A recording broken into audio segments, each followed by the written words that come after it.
Friends, मैं सान्या स्वागत करती हूँ आपका अपने इस YouTube channel Sanya study zone पे। आई होप कि आप सभी अच्छे होंगे और अच्छे से अपनी पढ़ाई लिखाई कर रहे होंगे। तो कल की क्लास में मैंने आपको इंग्लिश ग्रामर के कुछ कंसेप्ट सिखाए थे स्पोर्टिंग एरर्स के।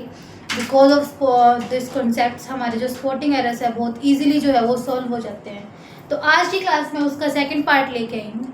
तो आई होप आपने कल की क्लास देखी होगी और आपको वो बहुत अच्छी लगी होगी। तो स्पोर्टिंग एरर में जो है वो कॉन्सेप्ट समझना बहुत मोस्ट इम्पोर्टेंट होता है। क्यों होता है? क्योंकि बिना किसी कॉन्सेप्ट के किसी भी क्वेश्चन को सॉल्व करना बिल्कुल भी इजी नहीं होता है। तो आज की इस क्लास में आप एंड तक बने रहिएगा क्योंकि आपके लिए बहुत बेनिफिशियल होने वाली है। तो देखिएगा हमारा फर्स्ट क्वेश्चन क्या है। मैं यहाँ पे दो सेंटेंस लेके आई हूँ, फर्स्ट और सेकेंड। फर्स्ट सेंटेंस ये है कि अ number of people is attending the meeting. जब भी हमें दिखता है कि सेकंड वाला क्या है, the number of books are on the shelf, ठीक है। तो इसका एक कंसेप्ट होता है हमारे पास कि जिस भी सेंटेंस में हमें आ नंबर ऑफ दिखता है या फिर द नंबर ऑफ दिखता है, तो जहां पे भी हमें ए दिखता है कि अ नंबर ऑफ दिखता है, वहां पे हम किसका यूज करते हैं, कौन सी वर्ब का यूज करते हैं? तो वहां पे हम यूज करते हैं प्लूरल का यूज करते हैं, ठीक है। जहां पे भी हमें द नंबर ऑफ दिखता है वहां पे हम किसका करते हैं, सिंगुलर का यूज करते हैं। सिंगुलर वर्ब यूज होते हैं ऑलवेज। ये हमारा इसका मस्ट जो है इंपॉर्टेंट क्वेश्चन है, इसके बिना हम इस क्वेश्चन को सॉल्व नहीं कर सकते हैं, ठीक है। तो फर्स्ट क्वेश्चन पढ़िएगा क्या है कि अ number of people is attending the meeting. तो पीपल है हमारे पास, पीपल एक ऐसा वर्ड है, लोग, ठीक है। ये हमेशा क्या होता है, प्लूरल होता है, ठीक है। तो अब हमें दे रखा है a number of people is attending the meeting दे रखा है, ठीक है। तो इसमें हमें क्या दे रखा है, वर्ब क्या दे रखी है, हमें सिंगुलर दे रखी है। तो यहाँ पे क्या आ जाएगा, a people of number of people are attending the meeting हो जाएगा, ठीक है। अब हमारे पास क्या है, हमारा नेक्स्ट क्वेश्चन है द नंबर ऑफ बुक्स। अभी हमने क्या पढ़ा कि जहां पे भी हमें द नंबर ऑफ दिखता है वहां पे हम किसका यूज करते हैं, सिंगुलर वर्ब का यूज करते हैं। तो बुक्स हमारे पास क्या है, एस लग गया, तो बुक्स क्या हो गया, हमारा प्लूरल हो गया। पर यहाँ पे हम किसका यूज करेंगे, सिंगुलर का यूज करेंगे, ठीक है। सिंगुलर का यूज करेंगे तो इसका सही वो मैनर है वो। और यहाँ पे हमें आर का भी यूज दे रखा है, तो यहाँ पे क्या हो जाएगा, इज हो जाएगा the number of book is on the shelf। तो ये हमारा क्या है, करेक्ट हो जाएगा इसका, ठीक है। तो ये हमारा था फर्स्ट कंसेप्ट। तो हमारा नेक्स्ट क्वेश्चन क्या है कि हमें दो सेंटेंसेस दे रखे हैं। फर्स्ट है कि many of students has a unique perspective, ठीक है। और सेकंड है कि many scientist explore new ideas. तो ऐसा हमें जब भी क्वेश्चन दिखता है तो हमें दो कंसेप्ट होते हैं हमारे पास। फर्स्ट कंसेप्ट क्या होता है कि जब हमें मैनी आ दिया होता है, और सेकंड होता है नॉर्मल मैनी का, ठीक है। जब भी हम मैनी का यूज करते हैं तो वहां पे हमारे पास क्या होता है कि सिंगुलर वर्ब का यूज होता है। और जब भी हम ओनली मैनी का यूज करते हैं तो वहां पे हम क्या करते हैं, प्लूरल वर्ब का यूज करते हैं। तो ये हमारा क्या होता है, कंसेप्ट होता है। विदाउट दिस कंसेप्ट हमारा कोई भी एरर का क्वेश्चन है इस टाइप का वो सॉल्व नहीं हो सकता है। तो हमारा फर्स्ट क्वेश्चन हमें क्या दे रखा है, अगर फर्स्ट में हम एरर देखते हैं तो मैनी और students has a unique idea. तो हमने अभी पढ़ा कि मैनी जब आएगा तो सिंगुलर आएगा, बट हमें क्या दे रखा है, मैनी और स्टूडेंट्स। तो स्टूडेंट्स क्या हो गया, यहाँ पे प्लूरल हो गया, बट हमें यहाँ पे सिंगुलर करना है, तो यहाँ पे क्या आ जाएगा, स्टूडेंट आ जाएगा, ठीक है। सेकेंड सेंटेंस हमें क्या दे रखा है कि many scientist explore new ideas.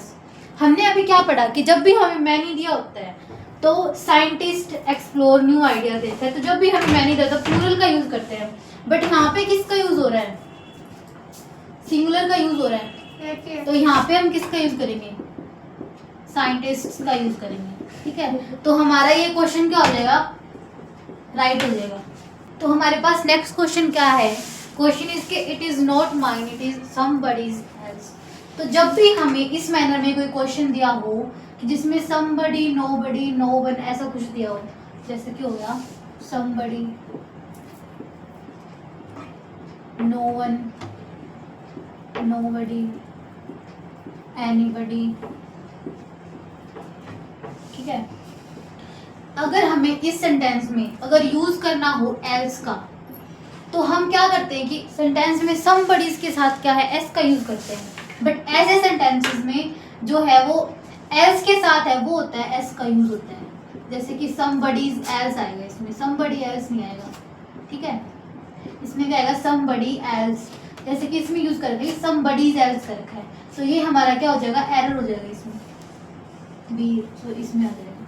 ठीक है, तो हमारा नेक्स्ट क्वेश्चन क्या है, क्वेश्चन इज कि a fleet of ships has been enter by him. तो जब भी हमें कोई ऐसा क्वेश्चन दिखता है तो इसमें हमारा क्या कॉन्सेप्ट लगता है कि जब भी हमें दिया हो, कॉन्सेप्ट इसकी जब भी हमें अ ग्रुप, कोई भी किसी भी चीज का कोई ग्रुप दिया हो, जैसे कि बुके होगा, फ्लोर ऑफ बुके। ठीक है, ग्रुप ऑफ, जब यहाँ पे कोई वर्ब आती है और यहाँ पे क्या आती है, कोई सॉरी यहाँ पे क्या आता है, नाउन आता है, और यहाँ पे क्या आती है, कोई भी वर्ब आती है, तो जो हम नाउन का यूज करते हैं ना वो तो होता है ऑलवेज क्या होता है, प्लूरल होता है। ठीक है, और जो हम वर्ब का यूज करते हैं वो ऑलवेज किसका यूज करते हैं, सिंगुलर का यूज होता है, सिंगुलर का यूज करते हैं। ठीक है, तो जब भी हमें अ fleet of ships, a bouquet of flower, a bunch of keys ऐसे करके कोई भी क्वेश्चन दिखाई देता है तो हम क्या करते हैं, उसमें नाउन जो है वो प्लूरल यूज करेंगे और वर्ब जो है वो सिंगुलर यूज करेंगे। अब अकॉर्डिंग टू दिस क्वेश्चन हम देखते हैं कि अ फ्लीट ऑफ शिप्स दे रखा है, has been entered by him. तो इस क्वेश्चन में हम एरर ढूंढते हैं कि क्या होगा। जब हम इस क्वेश्चन में एरर ढूंढेंगे अ फ्लीट ऑफ शिप्स, तो इसमें नाउन क्या है, शिप्स है, तो इसमें क्या हो गया, शिप्स तो हमारा क्या है, ऑलरेडी प्लूरल है, तो इसमें क्या करेंगे हम, प्लूरल का यूज नहीं कर, तो ये क्या हो जाएगा हमारा, ये तो राइट हो जाएगी, ये शिप तो ये सही है। बट इसमें हैज दे रखा है, हैज की जगह हम क्या करेंगे, हैज का यूज करेंगे, हैव की जगह।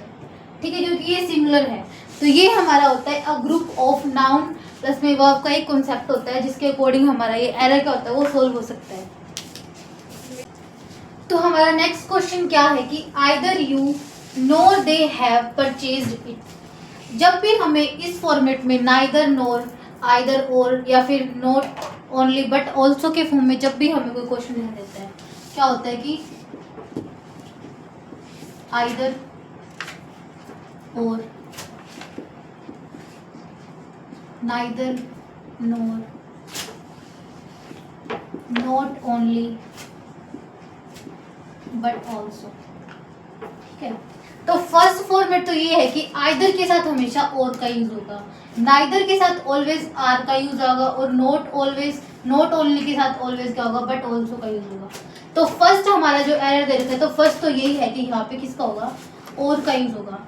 अब इसमें सेकंड जो है वो मेन कंसेप्ट क्या है, इसी क्वेश्चन में हमारा क्या है कि जब भी हमारा जो हम वर्ब का यूज करते हैं, जब भी हमें, जैसे कि हमारे जो भी ये सेंटेंस होगा इसमें हमारे पास क्या है कि दो हमें क्या दिए होंगे, प्रोनाउन दिए होंगे जो सब्जेक्टिव होंगे। जैसे कि इसमें क्या दे रखा है, यू और दे रखा है, तो इसमें क्या करेंगे हम, जो भी हमारा जो हम यूज करेंगे हेल्पिंग वर्ब या वर्ब यूज करेंगे वो हमेशा अकॉर्डिंग टू क्या होगा, सेकंड पर्सन, मतलब जो सेकंड सब्जेक्ट दिया होगा ना उसके अकॉर्डिंग हम क्या करेंगे, चेंज करेंगे इसमें कि वो उसके अकॉर्डिंग आएगा। ठीक है, तो ये बात हमेशा याद रखिएगा कि जो है वो सब्जेक्ट है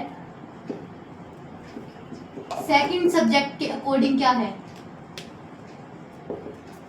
वर्ब का यूज करेंगे। ठीक है, तो ये हमारा इसका मेन कॉन्सेप्ट होगा। तो आइए देखते हैं आज की क्लास का लास्ट क्वेश्चन। क्वेश्चन इज कि as long as I am here then no one will be play here. ठीक है, तो जब भी हमें कोई ऐसा क्वेश्चन दिया होता है, as long as, whenever, if, जब भी इस टाइप से की कंजक्शन से कोई भी क्वेश्चन हमारा स्टार्ट होता है, क्या होगा, as long as soon as, when हो गया, इफ हो गया और व्हेनेवर। जब भी हमें कोई भी सेंटेंस की स्टार्टिंग में कोई भी ऐसा मतलब कि ये जो कंजक्शन है हमें दी होती है, तो उस सेंटेंस में हमें कोई भी कंजक्शन की रिक्वायरमेंट नहीं होती है। नो यूज़ ऑफ कंजक्शन, कोई भी हमें उसकी उस सेंटेंस में कंजक्शन की रिक्वायरमेंट नहीं होती है। तो इस क्वेश्चन में भी क्या दे रखा है कि as long as I am here then no one will be play here. तो इसमें क्या दे रखा है, देन क्या यूज़ कर रखा है, कंजक्शन का। तो ये हमारा क्या हो जाएगा, एरर हो जाएगा। तो इस टाइप से जब भी हमें किसी भी सेंटेंस के कंसेप्ट का पता होता है कि किस कंसेप्ट से कौन से क्वेश्चन हम सॉल्व कर सकते हैं, तो उनको हमारा सॉल्व करना बहुत ही ईजी हो जाता है। तो मिलते हैं कल की क्लास में। आई होप आपको ये क्लास अच्छी लगी होगी, ठीक है। तो अगर आपको अच्छी लगी तो लाइक और कमेंट जरूर करके जाइएगा। मिलते हैं कल की क्लास में। जय हिंद।